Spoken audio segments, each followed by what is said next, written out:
Benda yang aku tak minat dalam movie ni, first, benda yang aku tak minat dalam movie ni, yes, dalam trailer pun dah tunjuk the CGI memang kurang memuaskan. Sebab watak kucing dalam ni kan, dia memang pakai CGI sebab tak tahu kenapa dia tak guna practical macam kau ambil kucing betul kan untuk lakonkan dalam movie ni. Tapi yes, kalau kita fikir balik, agak susah juga bila kita nak suruh kucing berlakon dalam satu filem kan. Dia ada lagi a few moment yang menggunakan CGI yang aku rasa kurang memuaskan. Itu saja in term of CGI. So itu nombor satu yang aku tak suka about this film.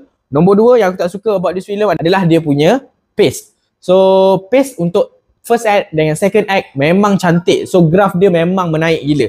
But bila second act nak ke third act tu, and then throughout third act memang slow and draggy. So aku tak tahu kenapa. Sebab first act dengan second act dah cantik dah graph dia pergi kan.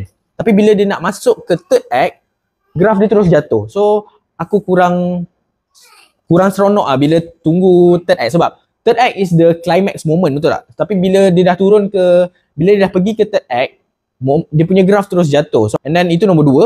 Nombor tiga yang aku tak suka dalam movie ni adalah action sequence. Yes, Anwari is the creator of the Project High Council. So kalau korang tengok Project High Council, fighting sequence dia memang epic gila. Aku tak tahulah kenapa in term of dia punya camera shot dia membuatkan kau tak nampak epic, and then kau tak nampak momen-momen fighting sequence tu dengan cantik, dengan jelas. So aku kurang berpuas hati dengan dia punya action sequence sebab in term of dia punya camera shot, dia orang banyak guna close up tau. So is kurang menyeronokkan bila tengok momen-momen sebab is superhero movie kan. Benda apa lagi yang kita nak tengok dalam superhero movie kalau bukan dia punya action. So in term of dia punya action dia memang kurang. Itu nombor tiga yang aku tak berminat dalam filem ni.